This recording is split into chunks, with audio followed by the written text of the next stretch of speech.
thank you all for coming. Ron, congratulations. This book is wonderful, and it's getting the kind of attention that a wonderful book should get, and not all wonderful books do get attention like this, but this is just so well deserved, and it makes me so happy. Want to start us off with a short reading? Sure. We were in the green room, which is actually just the office, discussing whether to read and what to read. And there's a scene that I'm going to read. It's very brief, but it gives you. That's not it. It gives you a sense of both who Babs is and also the overall vibe of the book. Let's see if I can find it. There we go. Okay. You're going to have to almost eat the microphone. Yep. I'm going to try to offer whatever information you need to make sense of this. Babs this is toward the beginning of the book, as you can see. Babs is leaving the house with her grandson Jason to go get lunch. And I think that's all you need to know. Around the same time, Jason and Babs stepped out of her front door and were about to get into her station wagon when a late model Mercedes SUV pulled to the curb and gave a curt, friendly little beep. Babs looked over at the vehicle, one foot already in her own car. "Get in," she told Jason. "I'll be right back." As she approached the Mercedes, the driver's side window rolled down, revealing a couple in their 30s. Great teeth, good skin, expensive clothes, though casual. "Man, it's a hot one today," the man said to Babs. "Can I help you with something?" Babs asked. "We're hoping you can," the man said, showing off those teeth again. "We got off the highway looking for lunch and got a little turned around. Not much of a phone signal down here. Do you know where we can grab some lobster rolls?" Yeah. You know where this is going. Babs smiled darkly. "You're about 100 miles from the nearest lighthouse, friend," she said. The man and woman both smiled back at her, a little uncertain now. "Here's a bit of trivia most people don't know," Babs said. "Lobster used to be prison food. It was considered cruel and unusual punishment to have to eat it more than twice a week." That's actually true, by the way. I think the Supreme Court ruled on that, actually. Then some smart marketer came along, and now nice people like you are happy to pay $10 an ounce for what's basically a giant prehistoric cockroach. The man laughed. "No kidding," he said. "That's really interesting. Anyway, if you could maybe give us directions?" Babs stared at him a moment. "Sure, I'll give you some directions," she said finally. "Go to the end of the street, take a right. Follow that to the four-way stop, bang a left. Eventually you'll reach I-95. Get on the highway and keep going until you're back in Massachusetts." The couple stared at her now, their expensive smiles snuffed out. "And don't ever come down here again," Babs said. The window rolled up slowly, and the very nice SUV with the very nice couple pulled away, Babs watching it go with a satisfied smile.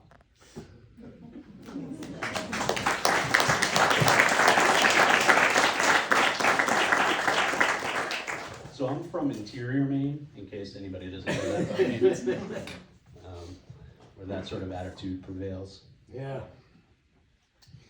I'd like to begin with the first. Is it a prologue? The first part there? Did you call it a prologue exactly, or what? Okay. Yeah. I'd like to begin with the prologue because you do something in Prelude. Sorry. Prelude. Yes. Oh, geez, I'm so embarrassed. You do something there that introduces us to Babs, but it's unlike what you do throughout the rest of the book when you go into a more conventional third-person limited omniscience. Here, what you do at the beginning is you invite us to get to know Babs by making us imagine kind of directly what it is to be heard by referring to her as you. You are Babs in this opening prelude. So 2 questions about that was what was your thinking because I mean it's not just that the rest of the book isn't going to handle Babs that way. It's that you put us in her, you make us into her in a sense for some of the most horrifying material in the entire book, and that seems to me very purposeful. So I guess I'm asking, what was your thinking in doing that? But also, at what point did you realize you were going to do that? Because people who aren't writers sometimes think that what you see first is what the writer must have thought of first, which completely that's almost never the case. Almost never the case, exactly. So those are the 2 things I'd like to ask you: is what was your thinking in forcing the reader to become Babs for this in this kind of horrifying introduction? And 2, did that come to you right from the start, or did you discover that drafting along the way? Or? No, I'm going to contradict myself by saying, yeah, that was my okay. All right, I'm not surprised. Use of second person you is tricky because you are indicting the reader, right? You're not just inviting them to experience or to have that empathic response that we're all trying to achieve. You're sort of forcing them to, and oftentimes the reader doesn't like being forced to do anything. None of us do. In this case, I think, insofar as I had any conscious thought about why I was doing it, I have a former student of mine who's a really smart reader, and he said, "Boy, you like to fuck around with second person, don't you?"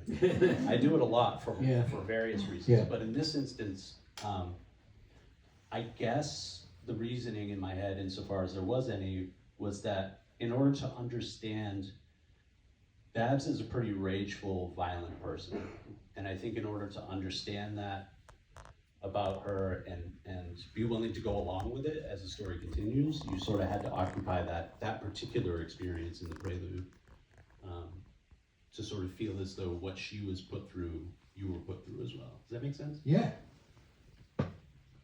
And the other thing that you do there, part and parcel of the same thing, is that you make us understand that even as we are becoming Babs to live vicariously what she was living, you also ask us to understand that it's not just Babs.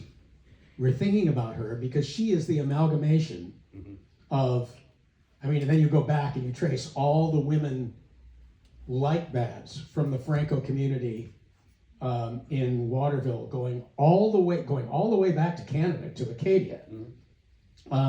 So you're forcing us, it seems to me, a kind of really deft move here, to force us into one person, deep into one person's psyche, even as you ask us to understand that really it's not just her that we're committing ourselves to. Yeah, it's a cultural experience. Yeah. Right? The history of Franco-Americans and French Canadians is one largely of going back to, as far as I do in the prelude, which is the mid-1600s, I think.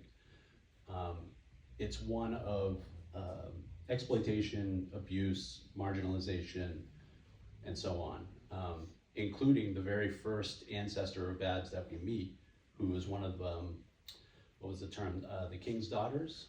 So when New France was New France very early on, they were having a hard time populating the colonies, so they basically gathered up a bunch of women who didn't have any other options in life and sent them over to the Americas to basically be incubators.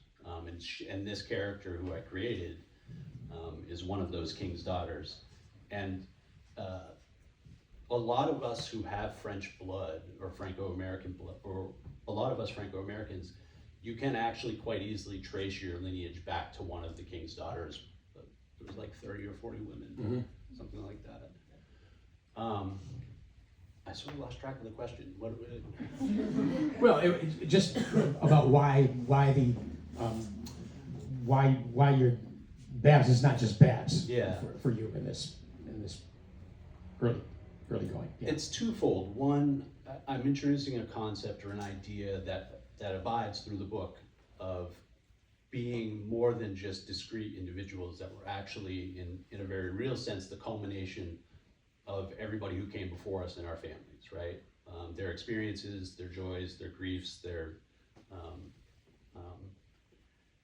you know, we have terms for this sort of thing now, like generational trauma or whatever. Like every choice and every accident that happens preceding you immediately is part of who you are now. That's the idea. Whether or not you want it to Whether be. you like it or not.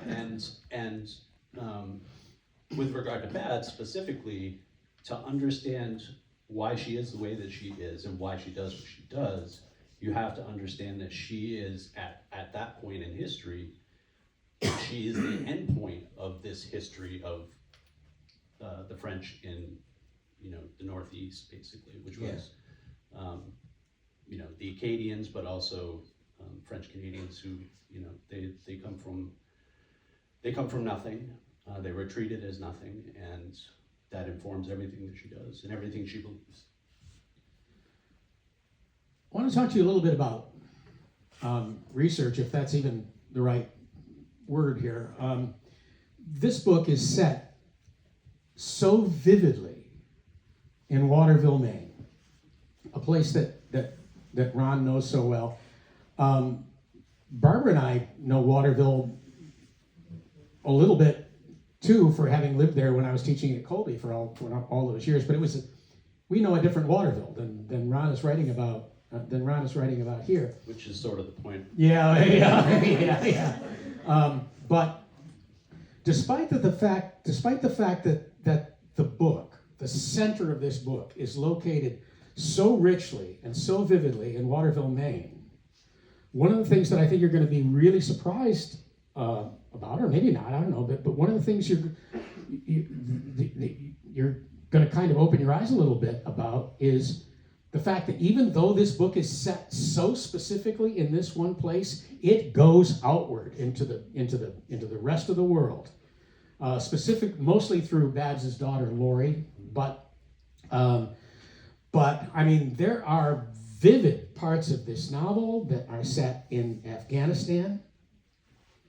And I wanted to ask you how much research was involved in those sections of the book that take place in Afghanistan, and how you were able to do something it just knocked my head back. There are parts of this book where you have dialogue in Arabic. But you didn't check with the native speaker to find out. No.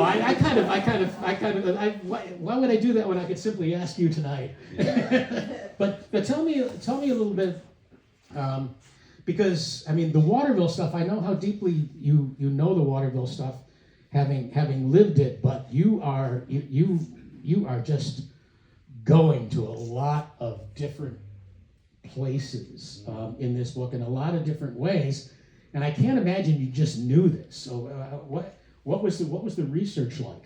Or if you did know it, just tell me. But what was the research like? I didn't know it any more than I know. It's an article of faith for me, and I think for you too, or most writers, particularly fiction writers, that there's nothing in the breadth and depth of human experience that I don't probably have an analog for somewhere. Yep. Right. We couldn't do this otherwise. Right. Yeah. And so, given that, the rest of it's just sort of details. The idea behind having it expand out into other parts of the world and big, sort of broad stroke events in human history too, right? Like 9/11 figures prominently in the middle of the book. Yep. And other things was that I've for a long time, and in most of my books I've written about sort of being poor and what that usually means in terms of engagement with armed forces and armed conflict, and as such a book that was set during the War on Terror, I think of necessity, if it's going to take on those subjects, needs to be multinational, right? Like it needs to have a wider sort of aperture than just Waterville. Right. But you know, at the end of the day, again, another article of faith for us is that the particular is universal and vice versa, right? And so Laurie's haunted by ghosts, and they're actual ghosts. We come to find out it's everybody in the reviews keeps saying she has PTSD. I'm not actually convinced that she does.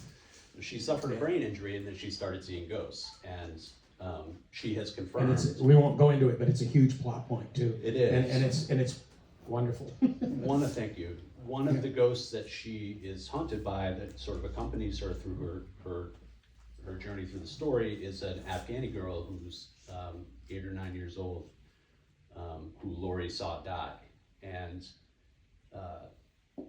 they have an exchange toward the end of the book about the respective houses that they grew up in. Yeah. Right, and they come to find out that both of them, the women in their family in particular, go back in those same houses for generations and generations. That's the sort of like the particular is universal. Right. That's the sort of thing that I'm talking about. Where Right. like this girl, this young girl from Afghanistan, and this much older woman from Waterville, Maine, USA, have something that grafts directly onto each other's lives. Right. That's really our job as fiction writers, is to find that stuff and Sure. and sort of like palpate it and figure out exactly where it meets and what it means. I understand all that, but even though I've never done my lens has never gotten quite as wide as the lens you have in this book. But I suffer enormous anxiety, as I think most writers do in writing most books, about not knowing enough, and that's why I just wondered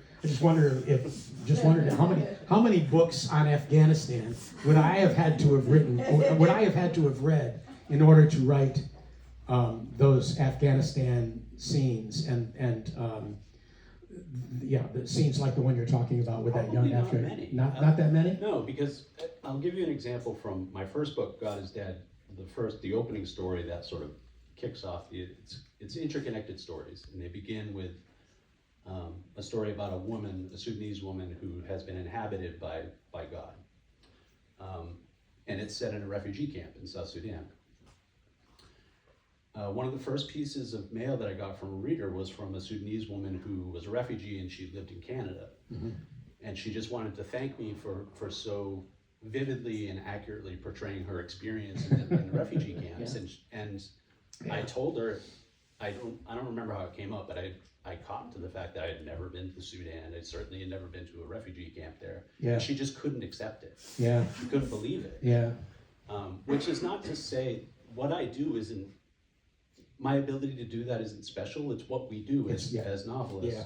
Yeah. And so I worry a lot less about research, and I worry a lot more about whether I'm, I have to get the broad strokes accurate in order to convince, but really what I'm after is what is the emotional truth of this place. Yeah. Right, and the people who experience it, and that makes up, I hope, for any sort of factual fudging of facts, Right. I work pretty much the same way. I try to get the broad strokes, and I try to get the characters right as far as I can in my own motivation, or in terms of their motivations, and I try to get all of what's most important to me right about them, and then at some point I have to say, yeah, except I'm not a lawyer and he is. and then I begin to worry. But yeah. Well, yeah. I never have worried about it. I feel like when I talk to other writers and they seem almost to a person to be extremely worried about it, and then I wonder if I'm deficient in some way. Like maybe I should be worrying about it more than I do, but I never have. We have a lot of cross references, both in terms of our fiction and our lives, Ron. And we both come from places that I think could very well be described as left behind. Me from Gloversville, New York. You from Waterville, Maine. We both have in our pasts, and in our childhood, we both have mills in our past, mills that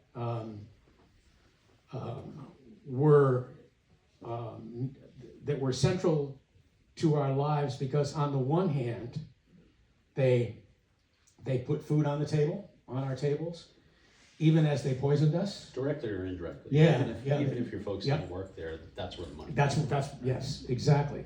And in this book, what you call the Hollingsworth and Whitney paper mill really does play a very important role. Could you talk a little bit about this idea of a mill that both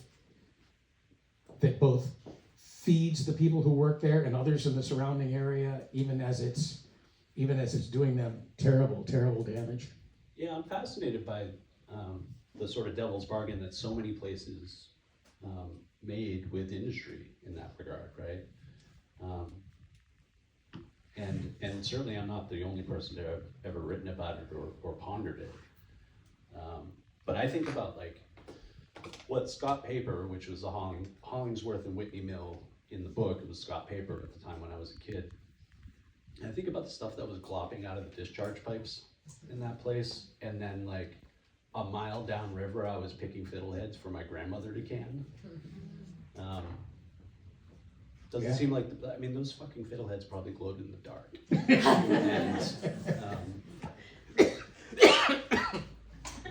And I make mention, I don't know. Yeah, I'm okay now. And I make mention actually, or there's a passage where Babs is in the mill, which is defunct, long defunct, by 2016, which is when the book is set. And she's waiting for this guy who's shown up in town, who is sort of the, he's a messenger for a larger drug dealer who wants to take over Babs' business. And she's in the mill, that's where they've agreed to meet. And she's sitting in what was called the washroom. And the washroom was like this toxic slurry that it was the best paid job generally in a mill was to work the washroom, but it was also the one where you were least likely to live for very long. And that's funny how that works. Isn't that interesting? And I think by and large that was just an accepted truth that, you know, that was a bargain that people were willing to make. I don't pretend to understand it because I didn't have to do it. You know, right. I just sort of like bore witness to it somewhat indirectly. But I'm fascinated by communities that seem to exist. It seems like they wouldn't have come into its existence if not for the industry that was there. You know, I think Waterville would have existed in some form, but it never would have been what it was if not for Hathaway and Scott Paper and Cascade Woolen Mill and all these other places. And certainly the Franco-Americans never would have shown up because that's what we came for was that work. Right. There were subsistence farmers generally who came here intending to just make a wage and then go back to Canada and then never returning, a lot of them. So sure. Yeah, I mean the second book in this is going to be a trilogy. The second one is set in 1984 during a strike at the paper mill. Right. So it's also, as if I didn't have enough narrative preoccupations in this book, it also is engaged with the idea of what labor used to be before Reagan fired all the air traffic controllers in 1980, I think. And then it was open season on organized labor after that, which we're coming back from now, finally, but it's been a while. And the sort of compact that I think a lot of workers believe they had with these industries in terms of, we'll take care of you and you take care of us, and this is the way that it works. It seems almost hopelessly naive now from this vantage point, but anyway. Well, since you mentioned here and talk about the guy that Babs is meeting at the paper mill, who wants to take over her business in Waterville. Let's talk a little bit about villains. What does it take to make a great villain? Because this villain, there are a couple of villains, but this one, he's simply referred to as the man throughout the novel. He never really has much identity beyond that, And that's part of what makes him so chilling, I think, is the fact that he doesn't have anything like a conventional name. But just in a general, he's one of the best villains I've met in a long time. And I was just wondering if you, having created such a great villain, you gave much thought to, because most people don't do it very well. and usually what they do is to try to humanize them in some way, and you certainly don't do that. Don't do that here all that much. Oh, well, I mean, I think there are certain things that you expect from a good, like, creepy villain. Like, they're going to be preternaturally calm, right? And they're going to be, they're usually pretty eloquent. They're not, I actually realized after finishing the book, I think it was one of the first, like, I was filling out the question form from the publisher that goes along with, like, they send out media stuff, and there's like a Q&A with me. And I realized actually for the first time that the man doesn't actually commit any violence in the book. And when people read the book, because his presence is such that it feels like he's constantly doing terrible things to people, but he never actually does. I think menace is essential for a good villain, much more so than actually committing terrible acts. And that certainly is his strategy. His strategy is to intimidate people into doing what he wants. Right. And that's what makes him one half of, like, a classic Greek tragedy, in that can't be intimidated. Right. That's her fatal flaw. So that's the sort of, immovable object, irresistible force binary that's set up between the two of them in the book. I understand, and I agree with all of that, but there's also, with the man, mostly in his backstory, there's incredible specificity about this man in his first life. We're not giving away too much. Despite his anonymity. Yeah, despite his anonymity, he did have a backstory and a past.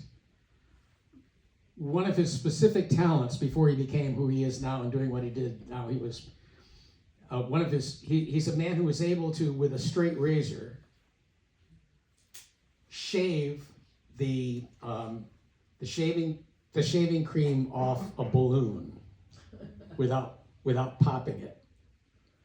Which is an actual thing that you have to do in, like, barber college. You have to be able to do that without popping the balloon. With him, it becomes a little bit more complicated than that.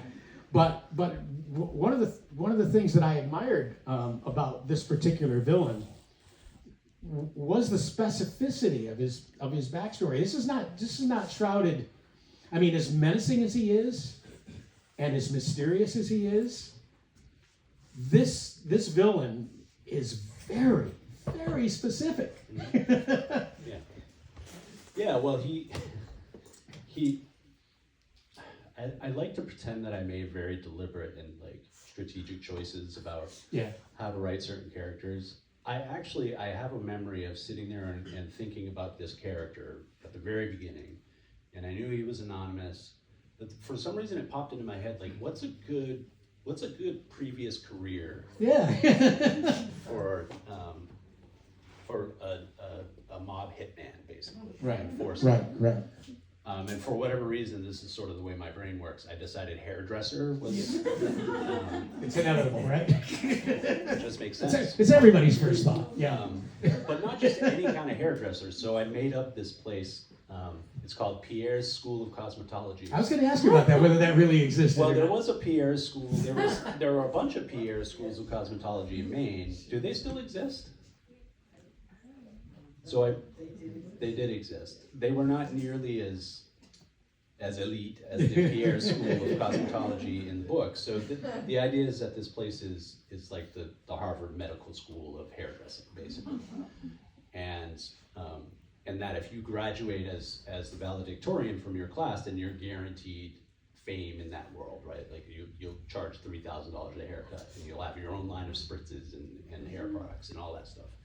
And the man was set up for that future, except that something happened during his final for the straight edge shaving test. which you have to shave an actual person. There was a mishap, and that sort of clued him into what he should really be doing. So that's Yeah. it gets that specific. Yeah, he didn't decide to be a writer. Let's talk about Babs. She's such a wonderful character. She is her name is in the title. Babs is so straightforward in what she's trying to do and what she does. She seems at times to be a woman who's untroubled by conflict, but we know that in order to be really engaged with the character has to. Conflict is just so important in fiction, and this is another of the things that it seems to me in this book works so well is that you have a character who, at first glance, to all intents and purposes, just has one speed and one direction and just goes in that direction. But can you talk a little bit about about conflict in her life? Is she conflicted, or does the way that we kind of look at her at first glance was it just conflict was in her past? Tell us a little bit about how did you imagine her? Let's start there and then talk a little bit about what her conflict is, if any. I'm fascinated by the things that I'm not. Basically, I want to write about the things that I'm not. And one thing that I'm not is, or one thing that I lack oftentimes, is the courage of my convictions. I'm fascinated by people who genuinely have the courage of their convictions and will not deviate from them. Mm-hmm. And Babs is one of those people. Yeah. And she fully understands the potential consequences for refusing to behave in any way that runs counter to her principles, mm-hmm. Up to and including the loss of her life. But she's okay with that. She would rather die than violate her bedrock sort of values and beliefs. So, I wanted to write somebody who was better than I am in that regard, and sort of try that outfit on. What would it be like to be somebody who actually has the courage of their convictions? Yeah. And is it constantly making, bargains with, in a culture that's predicated entirely on extraction and exploitation and trying to live morally, but you know what, fudge the edges a little bit, whatever. That's how I live. Yeah. I wanted to write somebody pure, and in this case, in this context, what that purity means is an utter, unshakable devotion to culture, language, religion. Well, not religion so much, but culture, language, and community. Although she does have a great relationship with a priest, but yeah. Father Clement. I love Father Clement. He actually has because you read the second book, but he has a bigger role in the second book. Yeah. So I mean, I often am writing people who, it's a form of wish fulfillment, I guess. It's sort of like the reason why we go to the movies sometimes to see people do heroic things is because we want to project ourselves onto the screen, right? Absolutely. And I think and we want to believe that we would behave similarly. It's the same thing. It's just that I'm the one who's writing the story. So there's no one particular woman or group of women that Babs came out of. Feels a little bit like you're leading the witness here. Yeah, of course. My paternal grandmother, Rita, and her friends when I was a kid. The neighborhood I grew up in was very, as I said, very, very much a French Canadian neighborhood, but it was just sort of the last vestiges of the culture that had been pretty vibrant and universal. You could hear French spoken on every street corner in the South End in Waterville. So in my mind, especially as I got older and became as anglicized and secularized as I am now, my grandmother and her friends and the patois that they used to speak and ripping cigarettes and drinking coffee and talking shit in French,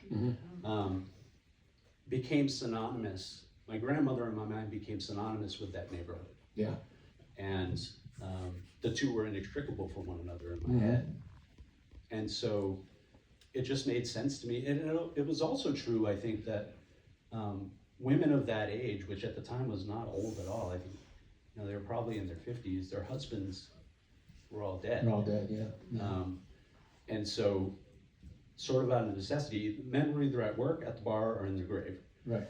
And so, as a consequence, it felt to me very much like a matriarchal arrangement. Yeah. The women had to run everything in the neighborhood, and so when I put all that in the hopper and I'm writing a story, the next thing you know, like my grandmother wasn't a criminal, but she was pretty gangsta. And she, so what if she wasn't a criminal? What if she and her buddies actually, they settled neighborhood disputes with force, and they had corrupted the local politicians and the police department, and it turns out that Franco-Americans didn't have organized crime, which is weird. Like, we're the only immigrant group in the history of this country that didn't have a mob. Disorganized crime? Disorganized crime, for sure. But so I sort of wanted to give us a mob too, I guess. Yeah. What kind of people don't have a mob? You gotta run the rackets. Yeah. Quick question here, because I got two more important questions that I want to get to, but just as a real quick one here. Lori, Bab's daughter, is just a wonderful character. She's the one we were talking about earlier, who's been to Afghanistan and has come home haunted in so many ways. She comes pretty close to stealing this book at times. Did you worry about that?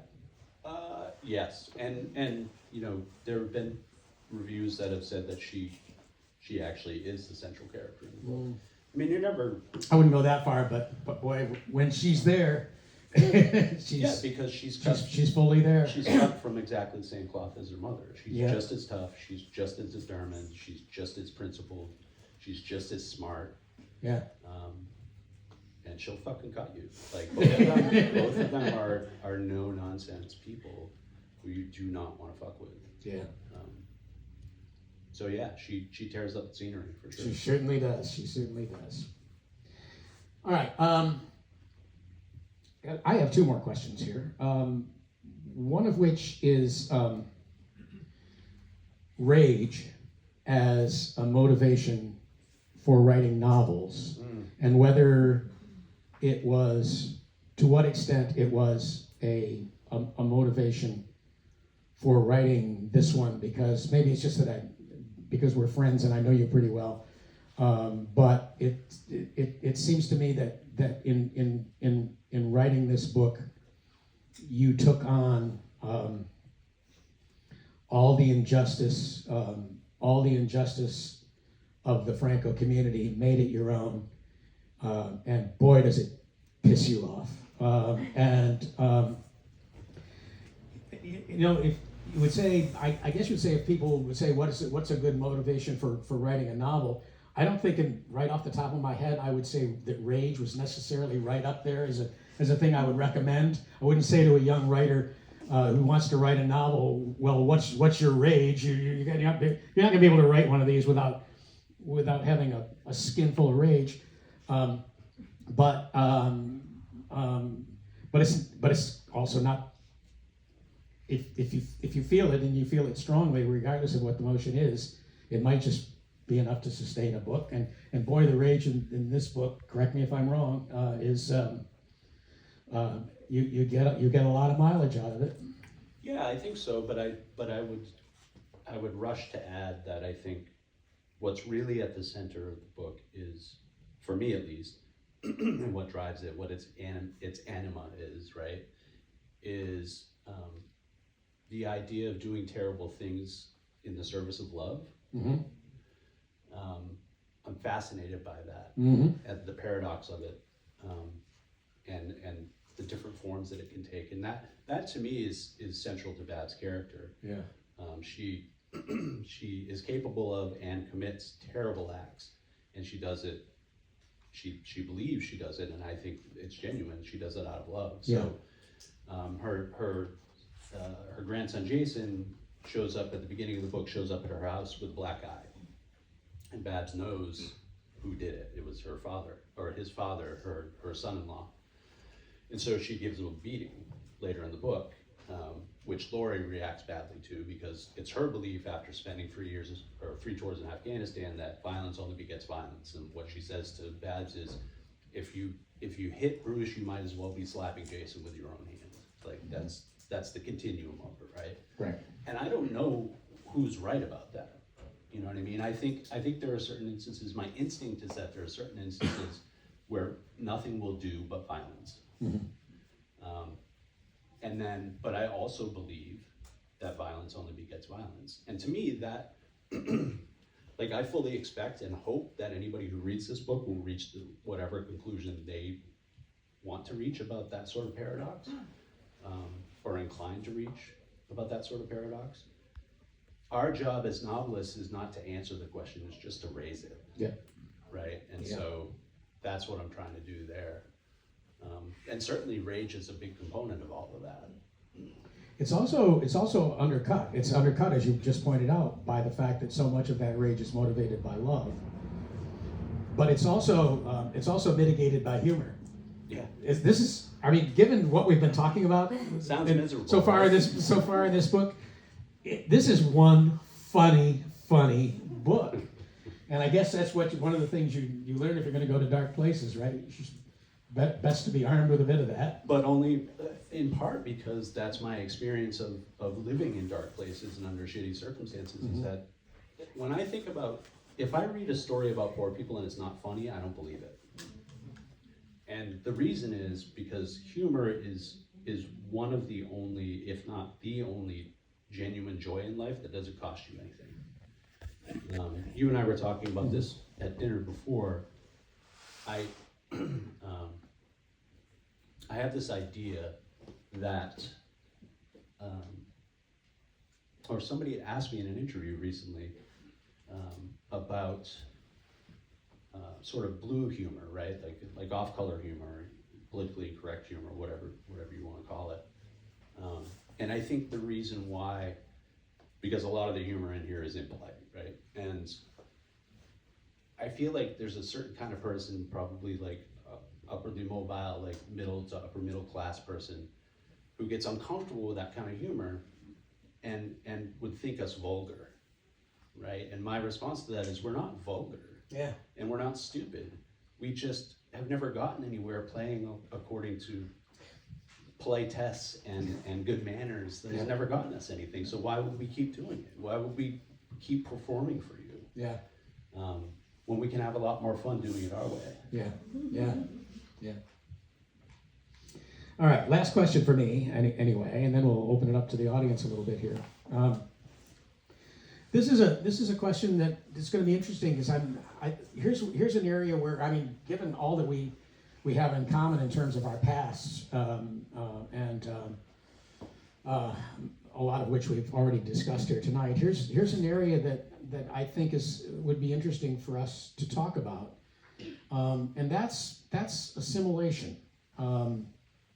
And I'll just preface it a little bit by saying that the part of my hometown, Gloversville, where I grew up, was a very lower middle class, very poor neighborhood, where most of the people in our neighborhood who owned houses there, this was the first house that they'd ever owned in their lives. And they were scared that really home ownership wasn't for them.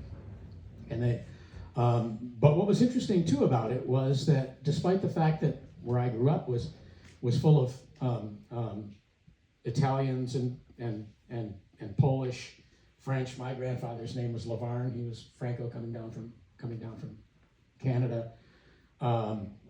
Croatian. We had and there were neighborhoods all over Gloversville that were either completely French, completely Italian, completely Polish, completely whatever.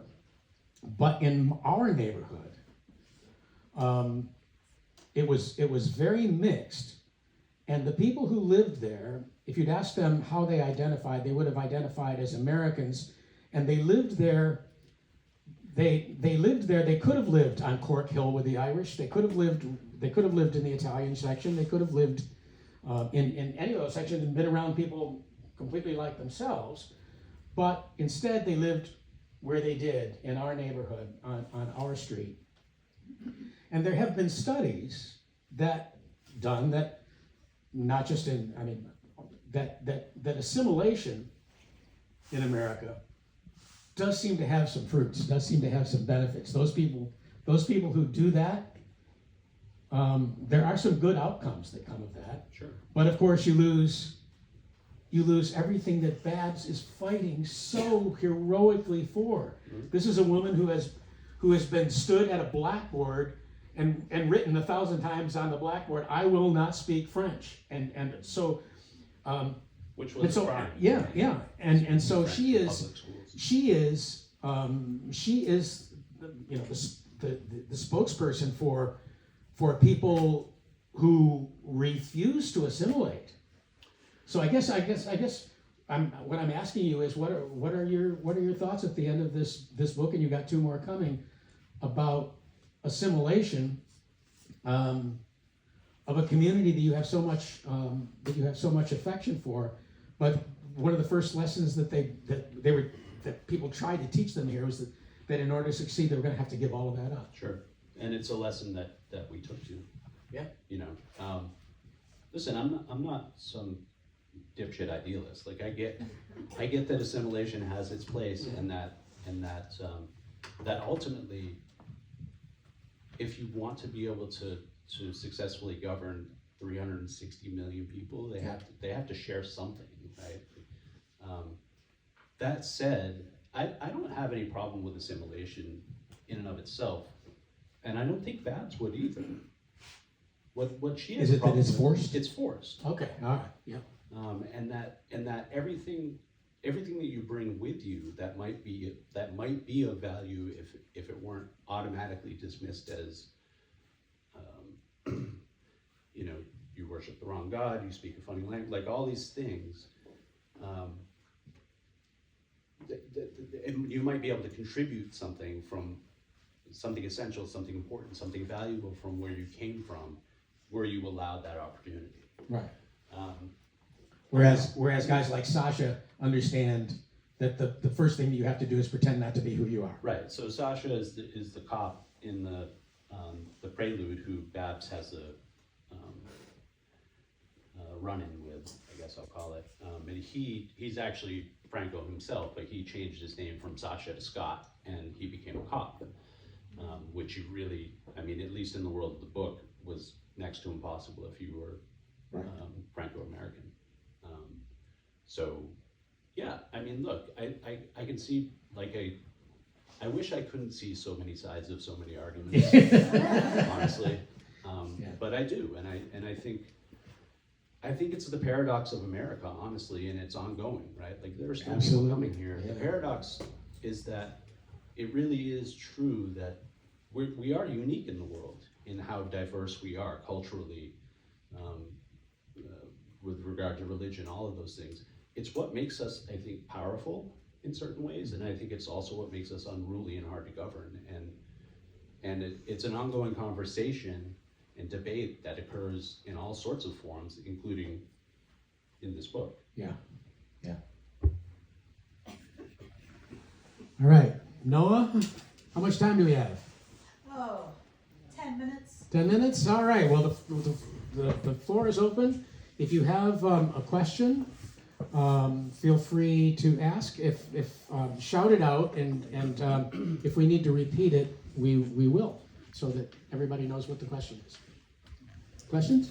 I have a question. Hi.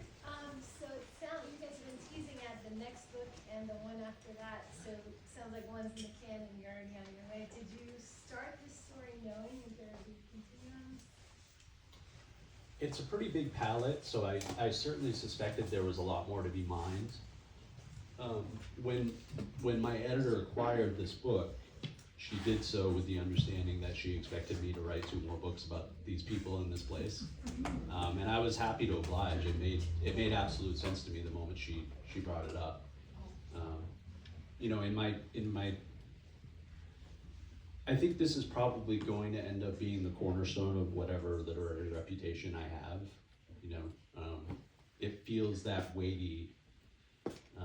You know, false modesty aside, I knew when I finished this book exactly what I had, and the thing that surprises me is that's bearing out in its reception. So, and I'm happy to stay here for a while. This feels to me like the story I've been circling my entire career, waiting for the time when I found the right character, and when I had the sort of technical chops to do it. So, yeah, I'll be here for a while.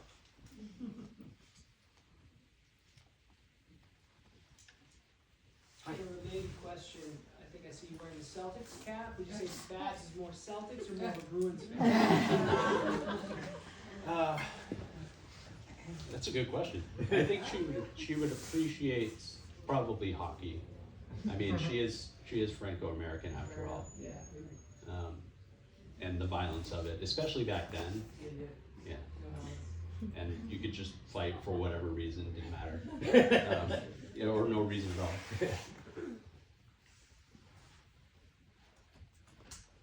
Hi, Ron. You said that a moment ago, that you have now believe that you have the technical chops to do what you're working on now. In the introduction, you were introduced as a screenwriter as well. And so my question is, when you started writing this, did you also start writing a screenplay, or is that in the back of your mind? For this story, I'm in the middle of figuring that out. On the sort of business Hollywood-y side of it, but I will be adapting it for the screen in some form or another. So that's already sort of, the wheels are turning on that. Yeah, thanks. Hey, You talked a little bit about heroic, and seeing the heroic and how enjoyable that was to see when you see heroic people on the screen. And it seems to me in this book, which I absolutely love, there's also a bit of people flagellating themselves and whipping themselves over the back and doing the same like kind of mistakes over and over. And I wonder if you could talk a little bit about penance and the role of penance. well, I mean, in the story itself, we were talking earlier about Bab's relationship with Father Clement. So toward the end of the book, when everything's gone to shit and Babs is in jail, and Father Clement goes to see her, and they have a sort of like a frank conversation, and Father Clement basically reveals that he's only been in the priesthood for the last 30 years because he's waiting for her to finally come in and confess, so he can give her penance and then he can retire. So yeah, I mean, penance as a Catholic concept, and penance as just a human sort of, I did bad, ergo I must repent and make amends.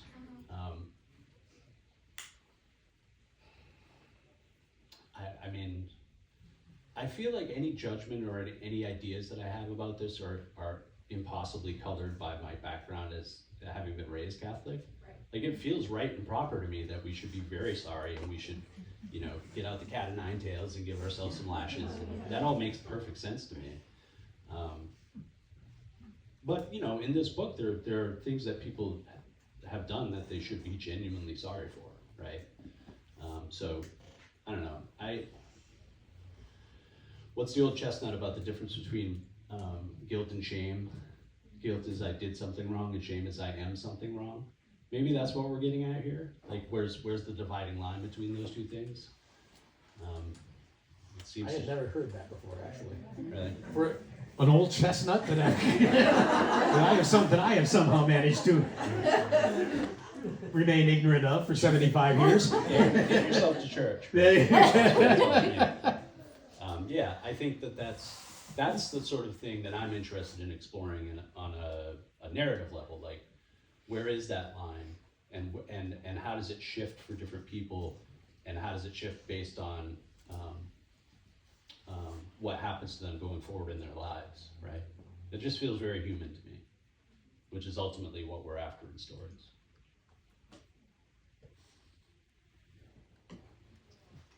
Have you pressed this into the hands of the Acadian and French Canadian communities here? I'm trying. I mean, The question is, has Ron tried to get this book particularly into the Franco community here in Maine? I hope so. yeah, well, I and you probably have plenty of experience with this as well. Like, I'm convinced that most people who are of Franco extraction who still care about it will probably think I got all of it wrong. You know, I'm giving a copy to my mom, so. perfect. Give her my email too, I'm sure she'll ask. and my phone number, Yeah. and my Zoom ID.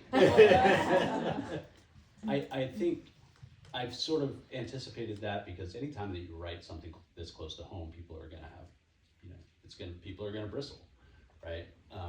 To me, what's important about it is not whether or not people agree with me on my take, right? It's more about, it's more important to me that we stop ignoring our heritage entirely and just have a conversation about it, or just think about it and feel it and acknowledge its reality. Part of the reason I wrote this book is because I couldn't trust my own memories about, I'm like, did I make all that up? Did my grandmother speak French? That's weird. That can't be right. But it is. I mean, that's the world that I existed in at the time. So, yeah, I just want people to. So I have this thing that I've been doing when I take this show on the road. I went out in the fall to do a pre-pub tour.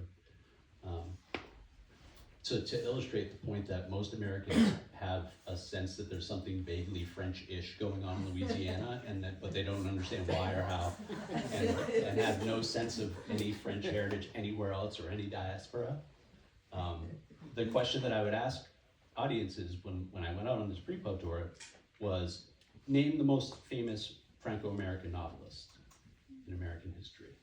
And I bet you know the answer to this, but nobody has been able to answer it successfully. And these are bookish crowds. These are people who run bookstores and sell books. They're sales reps, you know. What would you say? The woman that won the Prix Goncourt. Which one was that? What's her name? I have a terrible memory. She won the Prix Goncourt. She just died this year. She died? Not Annie Proulx. No, well, she was Canadian. I take it back. So if we're talking about. Oh. No. No, she wrote the. Alice Munro? But the No. ones that she wrote the whole saga about all the Acadians walking towards Prince up the coast from Georgia up to Acadia. Yeah, I know you're. Somebody talking Google about. it, please. But see, this sort of illustrates. The answer is, in my mind, Jack Kerouac. Oh right, yeah. Similar journey in a way. Like, Kinda. But I was thinking Canada, yeah.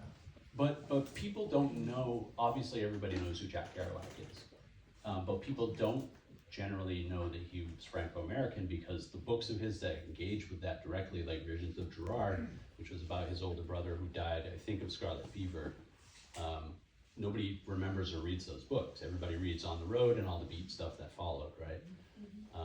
So I kind of wanted to, you know, immodest hopes, I wanted to write something about this diaspora and this experience that I've had and my family had, that was a high enough profile that it might raise people's awareness of the fact that we fucking exist. And it turns out that's one of the aspects of the book that people are most interested in. And I hear over and over again already. The book came out today, but I've been hearing over and over again, I had no idea. So, you know, we'll see. Antonie Mallet, she wrote the Pélagie. It's called Pélagie. She won the Prix Goncourt in France. Okay, It's a really cool book. I'll have to check it out. There are always blind spots. Right. Might have time for one more? No, just a comment, Jack Kerouac was also descended from the Fideuà. Descended from what? The Fideuà, the king's daughters. Oh, well, yeah, of course. I mean, I would hope. I would fully expect. Yeah, like I said, my understanding is that genealogically, it's not hard at all to trace most of our heritage back to one of them. Here we are. That must be why my teeth are the way that they are. I'm wading around in the shallow end of the gene pool, perhaps. Thank you all so much for coming.